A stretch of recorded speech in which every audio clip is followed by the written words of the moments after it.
Roll call, please. Mr. Case? Here. Mr. Hart? Here. Mrs. Casper? Here. Dr. Kennedy? Here. Mr. Martin? Mr. McCray? Here. Mr. Negrini? Here. Mr. Schneider? Here. Mrs. Cocker? Here. 8 present, 1 absent. Please stand for the pledge to the flag.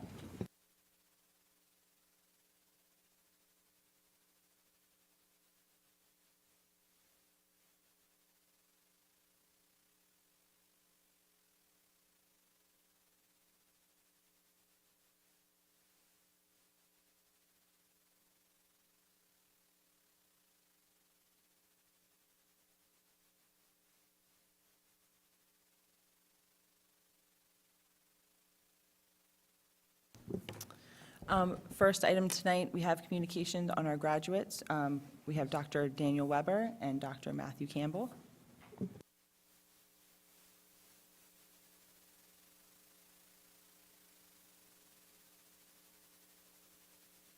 today was a phenomenal day because we started up fall sports again. Drew Kaufman walked us around. It was great to have that energy back on. We also had kids walking their schedules in the hallway, so hopefully we have more tomorrow. But just really great to get that energy back going again. It just reinvigorates you. Continuing with that, good news, we have 4 students who made it through summer school for graduation. A couple for credit recovery, some for advanced credit, so some caught up and some graduated early. But before we go into that and I announce them, I want to give Matt Campbell an opportunity to talk about our summer school program, because without that program and all it does, we wouldn't have this opportunity, as well as the great people that are part of it. So, Matt. Thank you, Dr. Weber. I appreciate the time here to provide the board with a brief update on the results of our summer school program this year. As you're no doubt aware, we have 2 programs in our summer school. One is a virtual credit recovery program, and the other is our original credit program. So in the original credit program, which offers courses taught by both Wilson teachers and through Edgenuity and Wilson Virtual Academy, we had 101 high school students earn a combined 124 course credits during the 8-week program that ran from July 13th to August 5th. In our credit recovery program, we actually had, in the in-house section of it, we had 67 high school students recover a total of 88 course credits out of 94 attempted, which for those of you that didn't bring your calculator along tonight, that's a 94% success rate. Additionally, in our virtual credit recovery program, we had 25 high school students recover a total of 35 course credits out of 42 attempted, which represents an 83% success rate.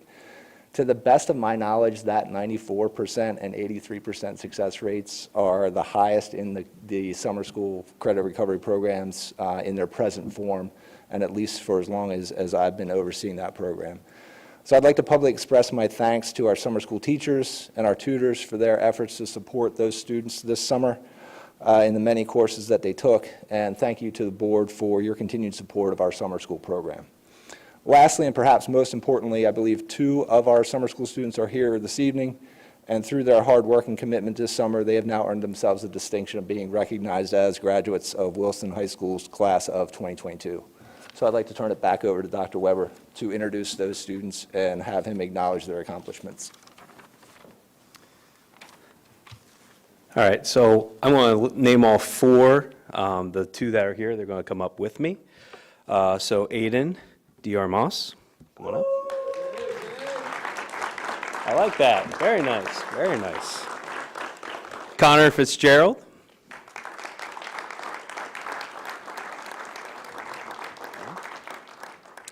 And not able to be here, but here in spirit, I promise you, Carmelo McFarland. Absolutely. And Camila Rodriguez Medina. We are so extremely proud of all of our kids for making it to the finish line. So with that, I introduce 4 more into the class of 2022. So with that, I'm going to whisk them away for pictures and everything and let you guys continue on. Thank you so much. Appreciate it. Thank you, and congratulations to our graduates.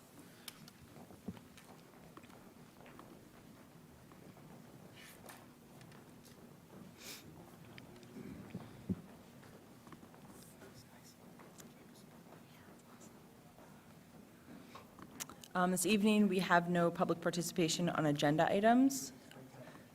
The board met in executive session prior to tonight's meeting to discuss personnel issues. Approval of minutes, 2.1, request to approve the minutes of the school board meeting held on August 1st, 2022. Looking for a motion for 2.1. McCray. Mr. McCray, thank you. Looking for a second. Schneider. Mr. Schneider, thank you. All in favor? Aye. Opposed? Motion carries. Treasurer's report. Mr. Martin is not here. Mr. Negrini, would you be able to take that? Absolutely. Motion to approve the treasurer's report, investment report, and general fund financial reports as attached. Thank you. We have a motion. Do we have a second? Second case. Mr. Case, thank you. Roll call, any discussion? Roll call, please. Dr. Kennedy? Yes. Mr. McCray? Yes. Mr. Negrini? Yes. Mr. Schneider? Yes. Mr. Case? Yes. Mr. Hart? Yes. Mrs. Casper? Yes. Mrs. Cocker? Yes. 8 yes, 0 no. Under payment of bills, Mr. Negrini? Motion to approve payment of bills from the following accounts. From the general fund, $2,531,911.38, and from capital reserve, $869.50. Thank you. We have a motion for 4.1. Do we have a second?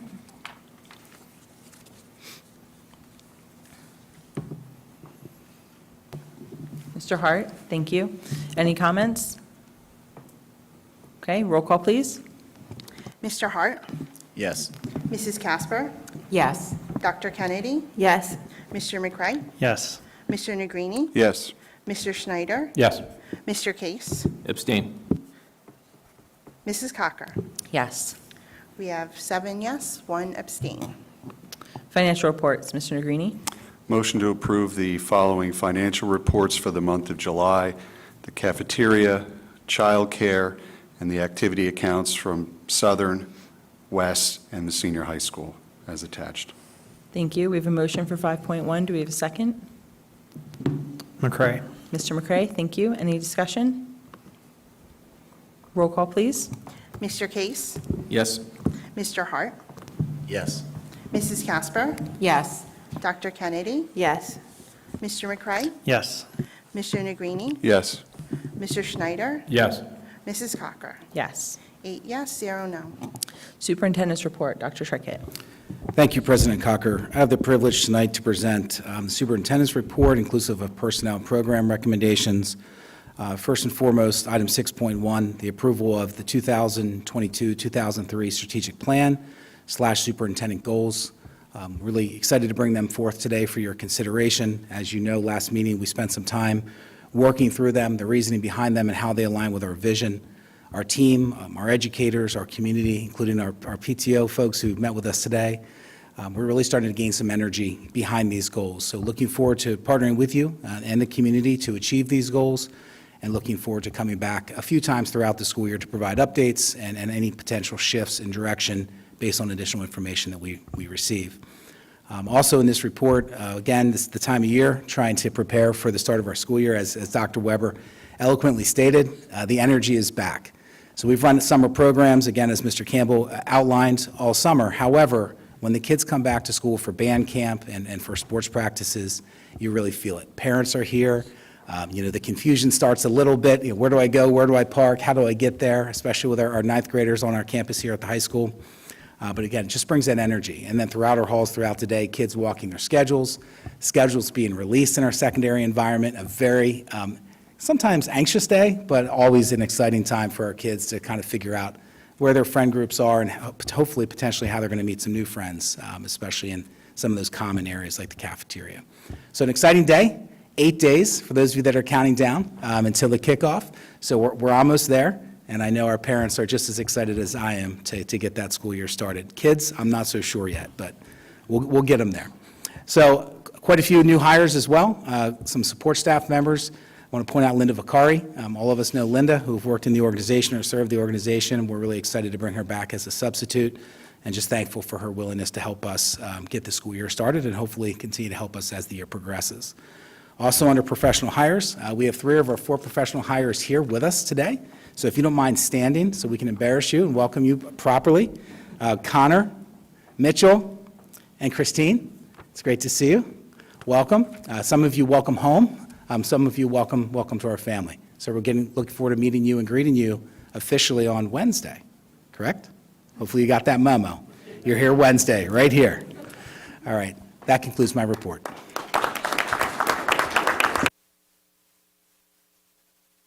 Thank you, Dr. Trickett. Looking for a motion to approve superintendent items 6.1 through 6.7.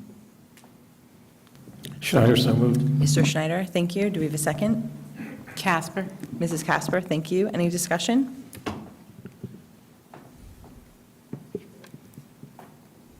Okay. I would just like to thank Dr. Trickett and his team for all of the work that went into this strategic plan. And I think the points of loving where you live, loving where you work, and loving where you learn, I think that's a great message. And I'm really excited to start this new school year on a fresh, positive step. So, thank you. Yep. So we have a motion and a second. Roll call, please. Mrs. Casper, Yes. Dr. Kennedy, Yes. Mr. McCray, Yes. Mr. Negrini, Yes. Mr. Schneider, Yes. Mr. Case, Yes. Mr. Hart, Yes. Mrs. Cocker. Yes. 8 yes, 0 no. Consent items 8.1, request to accept with gratitude the following donations. A donation of $1,500 from Green Valley Home and School Association to pay for planners and homework folders. Looking for a motion for 8.1. So moved, Case? Mr. Case, thank you. Do we have a second? Schneider? Mr. Schneider, thank you. Any discussion? Okay, all in favor? Aye. Opposed? Motion carries. Under Human Resources, 9.1, request approval of the updated support staff handbook as attached. 9.2, request approval to increase the first grade teacher assignments, assistance hours working 30 weeks per year to 36 weeks per year for the 2022-23 school year. 9.3, request permission to authorize the appointment of Mr. Brad Hahn, Director of Human Resources, as the district representative to the Berks County School District Health Trust, effective August 16th, 2022. Looking for a motion to approve Human Resources items 9.1 through 9.3 as presented. Hart. Mr. Hart, thank you. Do we have a second? Casper. Mrs. Casper, thank you. Any discussion? Okay, roll call, please. Mr. McCray, Yes. Mr. Negrini, Yes. Mr. Schneider, Yes. Mr. Case, Yes. Mr. Hart, Yes. Mrs. Casper, Yes. Dr. Kennedy, Yes. Mrs. Cocker. Yes. 8 yes, 0 no. Under Technology and Media, 10.1, request approval for a 3-year renewal agreement with SysCloud for Google Workspace Backup at an annual cost of $7,540. Looking for a motion for item 10.1. McCray. Mr. McCray, thank you. Do we have a second? Schneider. Mr. Schneider, thank you. Any discussion? Roll call, please. Mrs. Casper, Yes. Dr. Kennedy, Yes. Mr. McCray, Yes. Mr. Negrini, Yes. Mr. Schneider, Yes. Mr. Case, Yes. Mr. Hart, Yes. Mrs. Cocker. Yes. 8 yes, 0 no.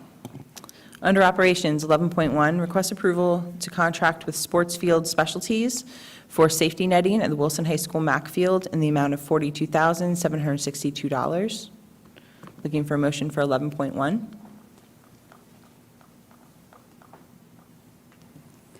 Negrini, so moved. Mr. Negrini, thank you. Do we have a second?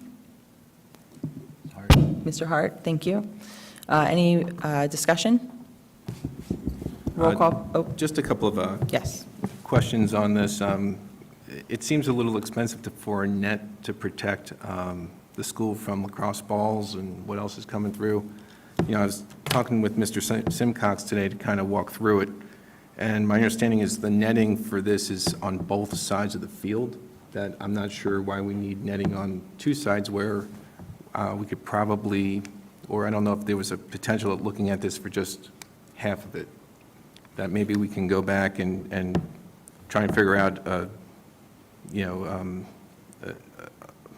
a less expensive alternative to $42,000 of netting for protecting lacrosse balls that are just going to go basically behind a goal. Just seems high. Okay, Dr. Trickett? I don't, just speaking, and my son plays lacrosse. You know, this would be beneficial to him and his team. I just want to get an understanding from the rest of the board if everyone's in alignment with $42,000 for netting. I don't know about the cost, but I know when they play football in those fields, the ball has often gone behind Whitfield and before the netting and to the schools. I'm thinking of the football, not just lacrosse. Not that it can do damage, but constantly chasing balls could be a problem. I'm not saying I agree with the price, that's just. Well, and to that point, I think that, so it's protecting the parked cars on the one side, as well as the hill down into Whitfield's building on the other. But do we want to have Mr. Sure. Simcox Mr. come up? Simcox, is he present in this room? Okay. I'll just I'll do my best, and perhaps if I can't provide the clarity we need, we can table the agenda item. This conversation occurred through the extracurricular committee meeting brought forth by our Director of Athletics, Drew Kaufman, through concerns, as you mentioned, Mr. Case, the ball, just the dense ball, especially with some of the boys and how hard they throw, moving at a high rate of speed, kids walking by the school, cars parked by the school. We've had a window, to my understanding, that has been broken. The scoreboard has multiple locations of damage on it. So really, it is, from that lens, safety, we've looked at other options, and here is Mr. Simcox. He can speak in more detail as he secured did the work on the back end with sports field specialties. Mr. Simcox, we're talking about the scope of the net. Is it on one side of the field? Is it on both sides, between the lower house and the field as well as Whitfield and the field? Or is it just flanking both sides of the goal on the lower house side? Whatever you can tell us about the netting. Yeah, Would be side fence to side fence at both ends. Okay. So it's the lower house and the Whitfield end, full high, with new poles and netting. After looking at it, the original poles that were there, we couldn't clamp to. They weren't structurally sound enough to take the height of the netting with wind shears and stuff. So it extends out beyond the current netting. Oh, yes. So it goes all the way to the end to end. That's and then correct. also on the other side by Whitfield. Right, the complete end zone fencing, it's sort of port to port. Okay. Any questions for Mr. Simcox while he's up? I guess the question that I had would be, is excuse me, where the bulk of the cost is it in the netting itself or in the putting in the new poles to support it? And I would say there's probably a little bit more cost. We don't have it itemized to that point, but the construction of installing and encasing the new poles into the ground, then installing the poles themselves, the labor, and then the netting is probably lower. Some of the attachments, so it can be taken down readily and easily repaired if need be, was one of the things that were put into it. And I guess then, for the damage that happened to the windows in the school, were those primarily focused behind the net in a concentrated area, or? All the damage to that was from behind the netting. There was other damage done previously. We constructed a new lacrosse backstop wall at the other side. We did used to get broken windows, broken louvers, actually some broken block, because they were playing wall ball more or less. So that's diminished completely. We haven't had one incident since we installed the wall. Now everything is at either end zone, we'll call it. So, I mean, in your opinion, I mean, do we need this much netting? Or can we get away with a portion of it? Well, we've gotten away for years with what we had, so getting away with, but I guess the one instance with cars and stuff in there, if somebody gets hit with a lacrosse ball, I mean, that's kind of forecasting the future. You could get away with what we Well, have I mean, now. as I mentioned earlier, you can put netting all around a baseball stadium Sure. too, in the outfield and everything. Sure. I mean, some of the netting, like looking at the original design of the fields, is a prerequisite to like PennDOT roadways, transversing vehicles. This is basically protecting our lot and our buildings. So there's no, vehicle traffic or anything that we'd have to, or no other. It would solely be our decision, not the township or PennDOT or anything, as far as with like the baseball field kind of netting, if that's what you're asking, or you.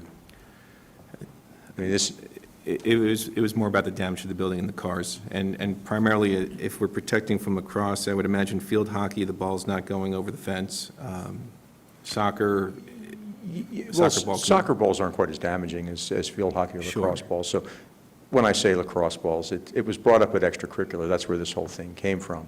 And field hockey balls, lacrosse balls. It's just it's overkill. I mean, if you go to the tournaments, et cetera, they're putting temporary nets up just behind goals, 50 feet of net, not going end to end. But seems like I'm the only person with, okay, we'll move on. Thank you. There's kids that play near the playground in front of Whitfield, kids that run around. We've done, kids that practice down there, there's all kinds of kids running back and forth in that area. because it's a play area. I'm okay with both sides behind the net, but I'm talking 50 feet of net, you're going to protect 99.9% of a lacrosse ball shot at anywhere even near a goal. I think it's just overkill to go end to end for the entire field length. I don't think he's talking the length of the field, he's talking. No, we're talking end zone. The end length. zones, yeah, not the length of the field, the cross or, yeah. What's the I anticipated don't lifespan? have any further questions. What's the anticipated lifespan of the netting and the poles, I guess? I would say in excess of 15 years. I mean, we have a warranty, I believe, for 10 on it, but, I mean, it lasts. The other stuff has been up, from my knowledge, has been up since George Mack Field, Bulldog Field has been constructed. Okay. So you said at least 10 years is the lifespan is what you're thinking? Mhm. Okay. Yeah, that was a prerequisite. That question was asked because that's a prerequisite of capital. Okay.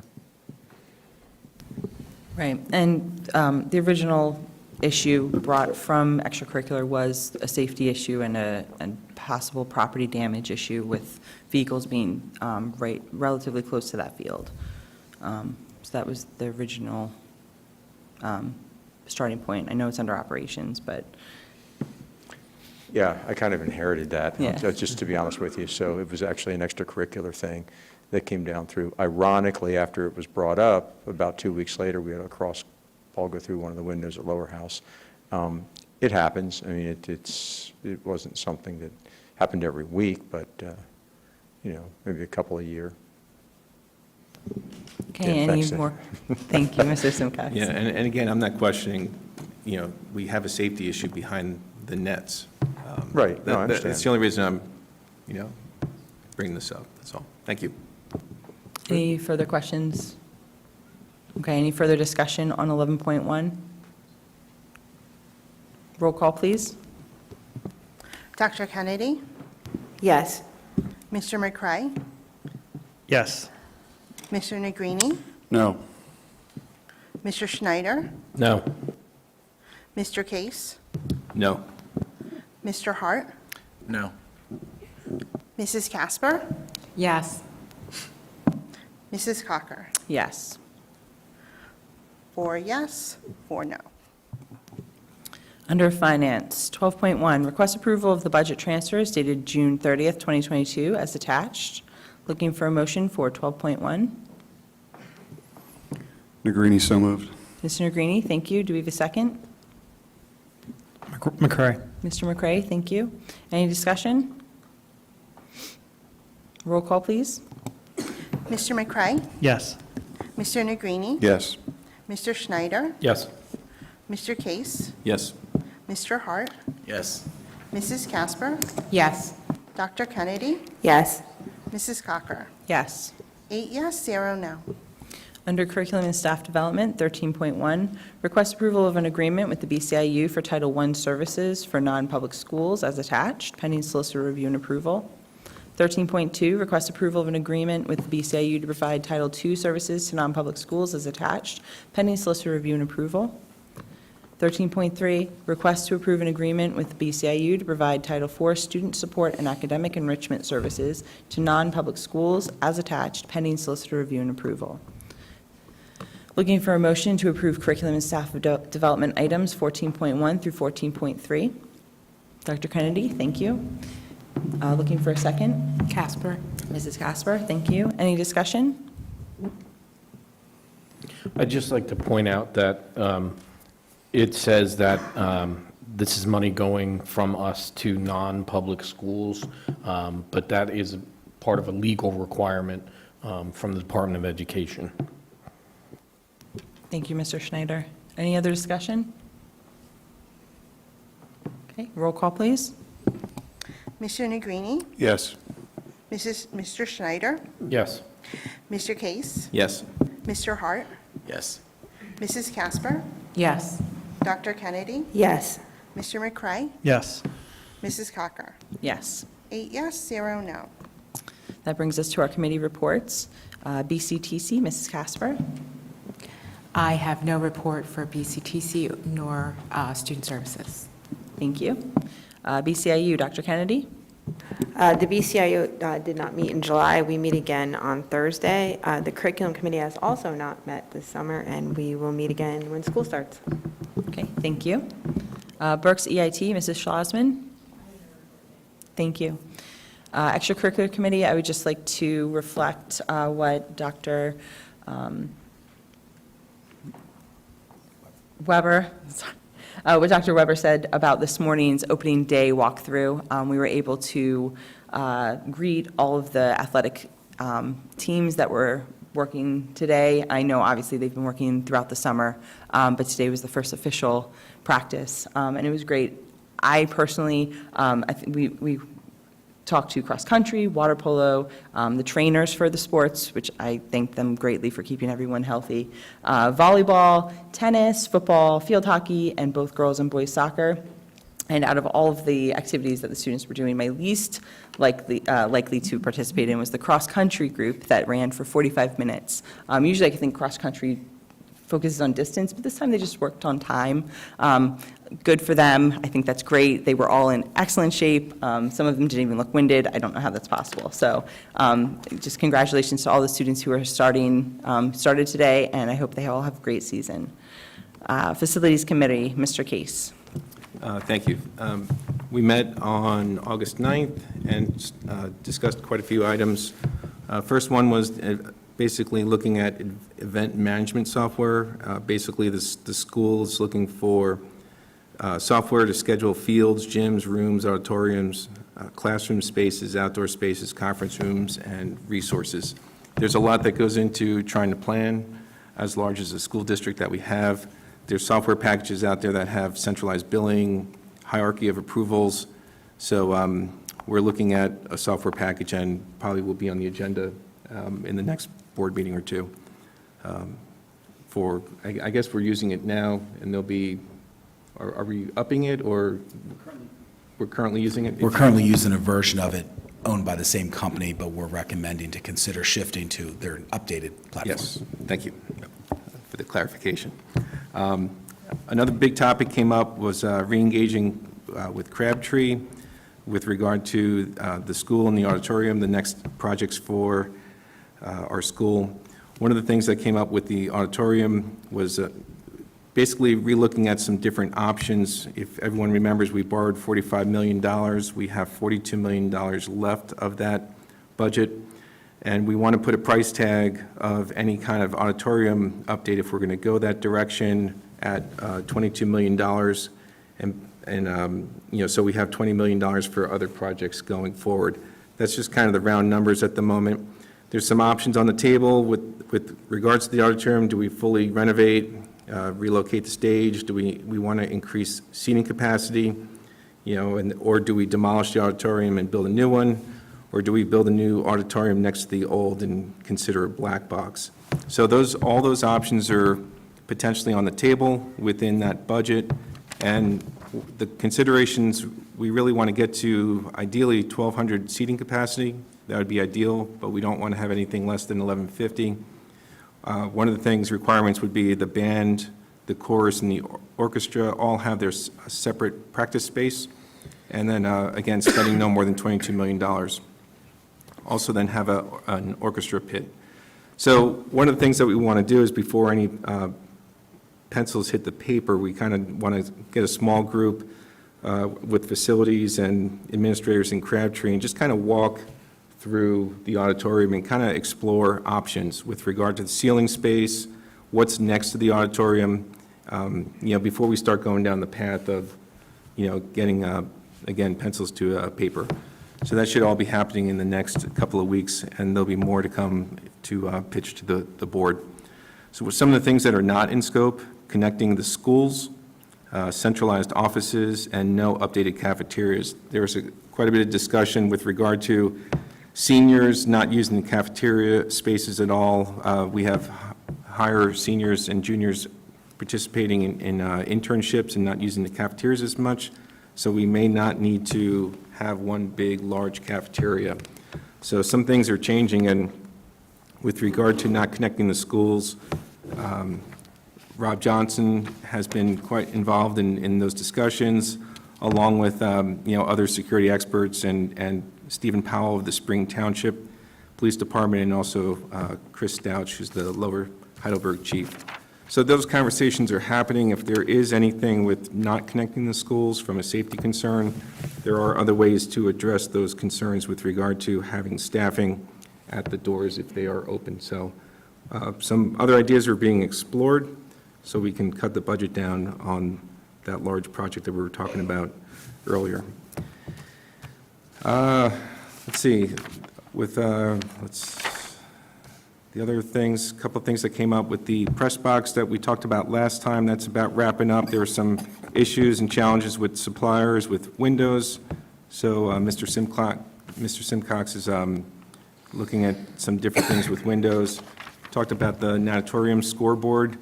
It's kind of taken a pounding a bit, and we need to come up with some potential netting or try and fix the scoreboard before it, has a couple, a little bit more years of lifespan within that. And then another thing that came up was basically converting or adding, not adding, but sort of changing the lines and working with one of our partners in the community for the West tennis courts, and making 2 of those tennis courts that really aren't used all that well, turn them into pickleball courts for the community.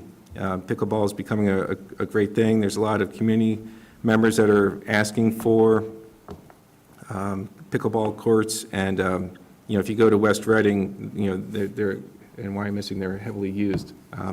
There's cars lining the street, so it's a popular sport, and this is also part, excuse me, of our community plan to engage the community, have this be a great place to live, and kind of give back and share our properties with the community. So it's a great idea, and so that's a great thing. So, and then lastly, the ant flow dispensers, they'll be ready for the school year. So thank you to the operations staff for such a great job over the summer and getting all ready for the school year. That's my report. Oh, next meeting is October 10th. Thank you. Thank you, Mr. Case. Finance report, Mr. Negrini. No report. Mr. Martin is not here for legislative. Human resources, Mr. Hart. No report. Mrs. Troutman is not here this evening for public relations. She will share that with us next meeting. Education Foundation, Mr. Case. Yeah, sorry. We weren't expecting to be up so soon. Not used to talking so much. Excuse me. We didn't have a meeting. Our next meeting is in September coming up, but I do want to share a couple of things that are coming up here, and I mentioned them last time, but the 8th Annual Wilson Community Night Back to School event is happening August 28th, so you can join the community night at the Fightin' Phil's for a night at the ballpark, food, fun, and pregame festivities. They're going to kick off a new year and celebrate with other Wilson Bulldogs. So general tickets are $5, deck tickets are $30. You can still be a sponsor, and tickets are available if you reach out online or to Molly Mack at the WEF. Also, the Bulldog Bash is coming up. Tickets are still available. That's Saturday, September 17th at First Energy Stadium, 6:30. It's going to be a great time, and we're going to be honoring Bob Chappell, who's a former art teacher at Wilson, and part of the auction is going to be, driving funds for his artwork, which will be auctioned off. So it's going to be a great time. Hopefully, we'll see everyone there that's in the room, probably most. So looking forward to it. Thank you. Thank you, Mr. Case. Technology Committee, Mr. McCray. Yes, we met earlier today. Credit to the IT team this summer. Over 3,300 different types of devices were received, set up, and are ready to go for the school year. So credit to them for a very busy summer there. We also discussed that we've changed our phone system access code from a 9 to an 8, which will reduce the opportunity for accidental 911 calls, which obviously benefits both us internally and also our first responders and our emergency services there. So that's a good change that we were able to do. One other thing we discussed is that a number of the district time clocks are reaching their end of life.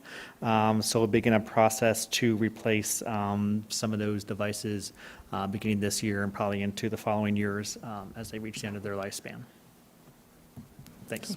Thank you, Mr. McCray. Mr. Maravich, we have one item for non-agenda public participation. Oh, two. Two items. Individuals attending the meeting are expected to conduct themselves in a responsible, respectful manner. Public comment is not question and answer, but instead opportunity to offer comments on matters that are or may come before the board. In particular, personnel, student matters may not be commented on, even if the employee, parent, or student is speaking. As it relates to questions, the superintendent may assign an administrator or may speak directly himself to the speaker after the meeting to attempt to answer any questions. All comments must be directed to the board as a body. Clapping, calling out, or cheering is not permitted, nor are conversations or comments in the audience. Individuals may not approach the board tables. Individuals shall make their comments from the lectern. Comments are limited to 3 minutes, and I'll provide the 1-minute warning. Any person making threats may be removed from the meeting or may be cited by local police. The above is outlined in Board Policy 903, which is embedded in board docs on the website. Thank you, Mr. Maravich. First, we have Val Delp on school safety.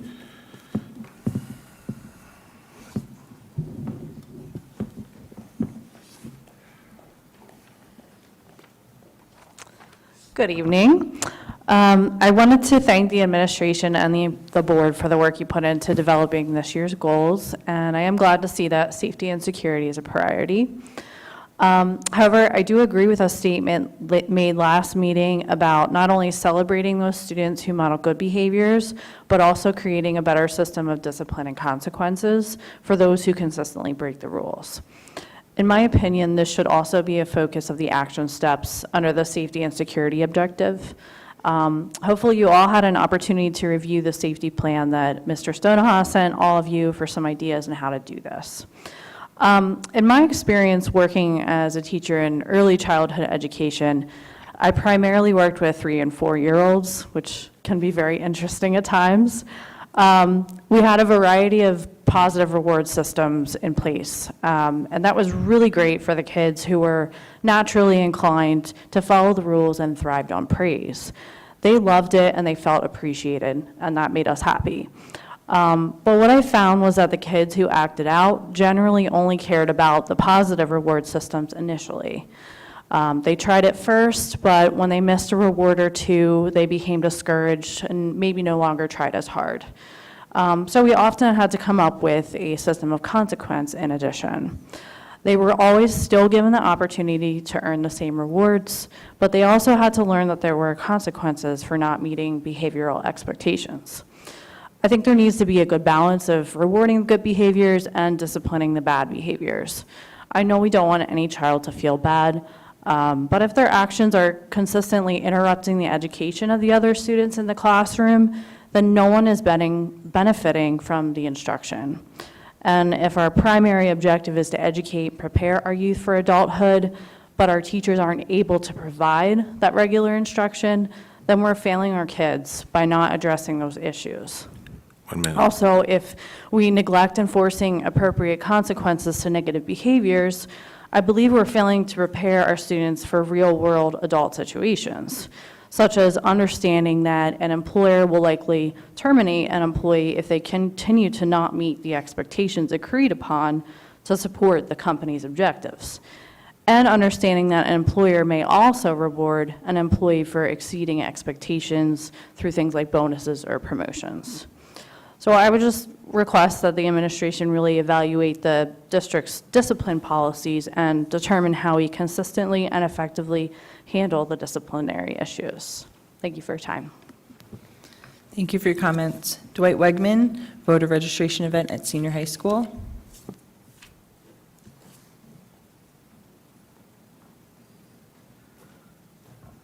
Good evening. This will be pretty quick. There was some chatter on social media last week that there's going to be a voter registration event for eligible seniors or 18-year-olds in the high school this fall. And I just say I think that's great. We need to engage our students in the political process when they're of age. As I understand it, it's being organized by a Democrat committee woman here in Spring Township. It's a nonpartisan event, and I thought, as a Republican committee man in Lower Heidelberg, what better way to demonstrate nonpartisanship is if we both work together on that event. So I made the request to the administration for us to be involved so that we can work together and set a good example to the students that both parties can work and act civilly with each other. The only other comment I have is I really appreciated Mr. Case leading the discussion on the lacrosse netting. And one thing I'll just say, you know, as we see items on the agenda, there's the item and the cost. And we really have very little understanding about the process of how we get here. But I would hope that we're going through a competitive bid process for items like that, that's standard procedure, because $42,000 is a lot for lacrosse netting. But it's not limited to just lacrosse netting, but all those types of items that come before us. We really, for a taxpayer, I'd like to know we're going through the competitive bid process and getting the best price possible. So that's all. Thanks for your service. Have a good evening. Thank you for your comments. That is the end of our public participation. Any other business from the board? Mrs. Yes, Casper? President Cocker, thank you. I just wanted to give a shout out to Mr. Bonilla Garcia, our new director of our band, for a very successful band camp this summer, and also for the Wilson Music Promoters for all their incredible hard work. As a volunteer this year, it was really hot. It was exhausting. But they persevered, and I'm really excited to see the show and to listen to the band this season. So congratulations on a successful band camp. So I just want to give a shout out. Thank you. Thank you. Any other business from the board? President Cocker, if I could Yes. just for a second on one of the items that the board approved earlier today with the support staff handbook. The reason I'm bringing it up now is just reflecting on conversations that we've had in this room over the last couple of years. As we know, it's been difficult to attract and hire and retain some of the folks that aren't on our professional side of the house, which is those that work under the collective bargaining agreement. So we've heard that not only from people in this room, but also from our employee groups that we have. And what you saw tonight and what was approved was our first step in trying to show all employees that we value them. One of the things that we learned through this process this summer is that when you first are employed, if you're in the group called support staff, which is a large group, definitely exceeding 550 employees, but perhaps more, there was no time off provided in the first year of employment. So that was something that as a team, we just didn't feel reflected. Our core values didn't feel we reflected the vision statement that was provided 2 weeks ago. There's a variety of other fringe benefits included within that plan that the board adjusted tonight. Again, that's a first step. We're going to be re-engaging those employees through surveys, through meetings, and making sure that we amplify their voice, again, as they're valued members of our team. So I just want to thank the board publicly, and for those in the community and for those watching that are in that employee group, let them know that we hear you, we see you, we value you, and more information and more conversation to come. So thank you. Thank you, Dr. Schrickett. Any other discussion? Yeah, I just wanted to add, because I don't think I articulated this enough. I would fully support if the extracurricular committee would go back and just sort of limit the scale of the nets behind the netting. I think we can probably do this for about half the cost. And I'd fully support that, just individually. So we obviously have a safety factor that needs to be addressed, so hopefully we can do that relatively quickly. I just wanted to say that just because it didn't pass, I think we should make an effort to get back on that and, scale down the net so we can be safe, but less expensive. Thank you. Thank you, Mr. Case. Any other discussion? Okay, looking for a motion to adjourn the meeting.